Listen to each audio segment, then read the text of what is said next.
everyone, here at beautiful downtown Cranberry, Monroe Township, New Jersey.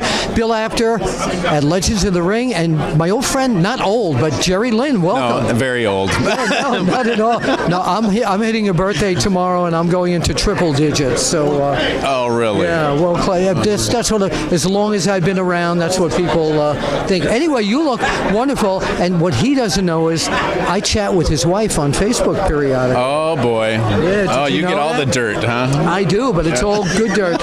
You look great, and you had some health problems a while ago, and you're looking great. Give us an update on your health first. Well, for the longest time, the doctors were saying it was my back and whatever. Well, it turns out, and I had to kind of self-diagnose, it was my hip. And I got a new hip in July, and it's good. Yeah. Except he said the day after surgery, he said, down the road, you're going to have to get your other side done. I'm thinking, let's just wait for it to go bad one first. At a time. Sure, you're like me. It's got to be symptomatic first. Yeah. So, spend all these years tearing my body apart. Now I got to get put back together again. Yeah, but you were. I always enjoyed watching you because you had a great way of both the flying style and the mat wrestling. There's not a lot of guys who could put those two together so well. What do you miss about your in-ring days? I guess just entertaining people, making them forget about their problems in life for a few hours. Right. That's the one thing I liked about the job is you didn't go to work and have irate customers yelling at you, unless you're a heel. Oh, of course. Then you want them yelling at you. Bad guy. I'm sorry, bad guy. Yeah. Rule breaker. Yeah, but I guess that that was the great part of it was you were entertaining people. There were so many great matches that you've had through your career, and I hate to use these. I'm glad you think so. No, there was.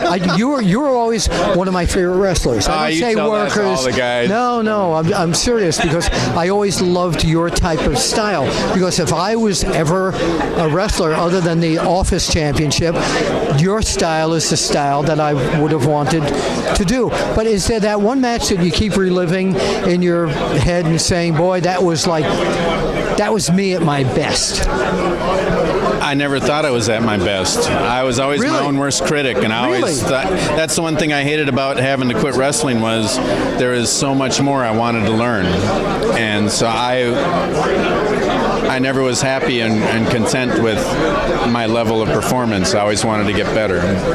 That's great. That's great. But there's a lot of matches that do stand out with different people. I can't pick a favorite. Can you give us one or two? Oh, just, the match Lance Storm and I had in Chicago at the Odeum. Yeah. Just incredible, and I couldn't tell you how many different matches. Of course, Rob Van Dam, Chris Candido, X-Pac when he was Lightning Kid. Yes. There's the 1, 2, 3 Kid, Lightning Kid. Yeah. Goodness. I'm trying to think. There's so many. Did you like wrestling against the guys that were a similar style to yours better than someone who had a totally different style? What I liked better was doing a good guy, bad guy match. Yeah, of course. Instead of good guy, good guy. Yeah. Because he didn't say babyface and heel. We're still old school. I learned fast. He corrected me earlier, and I learned really fast. No, because you can get... it's a different reaction, but you can get it to where, I don't know, I guess it was... People are more involved that way, booing and cheering. I mean, it's become, because years ago it was hard to do a good guy match, because people would actually be bored with it, but now it's changed, so people have really changed to actually appreciate a good scientific or high-flying chess match, Absolutely, chess match, I like that. It's human chess. Do you still watch the business today? Here and there. And who do you see? Is there are a few people around that you go like, man, I would have liked to have been in the ring in my prime against that guy? To tell you the truth, with what some of the guys are doing nowadays, I don't think I'd belong in the ring with them anymore. Wow. Totally different style. Yeah, and I first realized that on my retirement tour when I wrestled for Pro Wrestling Syndicate. I was in a 6-man, and they had A.R. Fox and, I can't remember all their names, but after seeing watching a couple of the guys go in there and do their stuff, I just said to myself, I don't belong in here anymore. Different world. It's Yes. a different world. But I enjoyed your world so Well, much. thank you very much. Bill Apter, and where can people find you on social media? I'm still old school. I'm not really on social media. But his wife is. Yes, So, yes, she is. all right, Bill Apter with Jerry Lynn. If you wouldn't mind pointing out to the camera, we'll see you at the matches. That's right. Ding, ding.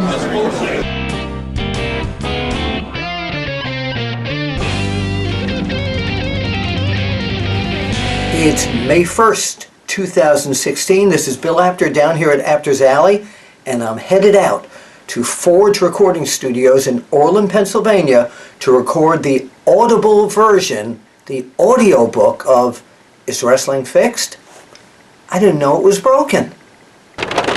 Okay, wheels are up, and let's get going.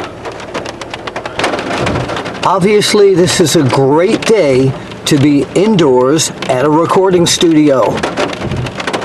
All right, on this rainy day, we've arrived at Forge Studios.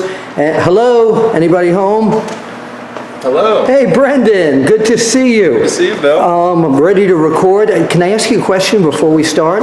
Is wrestling fixed? I didn't know it was broken. We're ready. We're going into the academy at Forge Recording Studios, and here we are. This is where it all happens, doesn't it, Brendan? That's right. Yeah. Okay, so what are you doing now? Right now, I'm setting up our audio session, getting the tracks ready to record. All right. And were you a wrestling fan growing up, Brendan? Yes, indeed, Yeah. I was. I watched it all the time. Who was your favorite? I liked Hulk, and I liked Andre the Giant the best. Wow, yeah. Two icons of the business. And you'll be hearing a lot when I'm reading the book. You'll be hearing a lot of stuff about both Andre and the Hulkster, and lots more. Excellent. All right. Let's get audible. Are we on?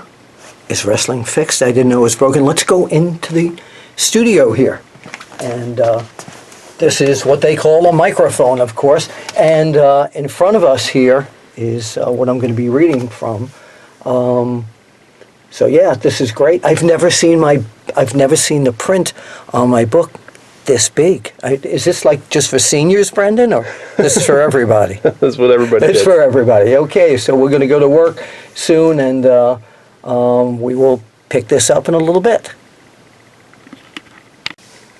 I'm proud to say I have no enemies in the sports entertainment pro wrestling business. You know, it's amazing that I can say after a 45-year career in one of the most wonderful, colorful, intense, mad, and unusual worlds around, I mean, who else do you know has spent this much time reporting, photographing, and befriending half-naked men in bathing suits who make like they're beating each other up? Hey, Bill, let's just listen to some playback and see how it's going so far. Okay, that sounds good. That sounds good. This is the official playback monitor here. The next day, I was a guest at the NXT taping. It was there that I got to talk to You okay with Triple H. that? He told me Sounds he good? heard Yeah, it sounds really really good. well, All right. as did his. So this is Chapter 3, published. One day in 1959 changed my entire life. I was 14 years old and a rabid wrestling fan. It was a Tuesday night in late summer when my dad and I went to a show at Sunnyside Gardens in Queens, New York. So during the midst of the taping here, my lovely daughter Haley from Astoria is calling me she wanted to hear a little bit of the playback. So Haley, hold on, I'm putting you on speaker. We're on video right now. What did you think of the playback so far?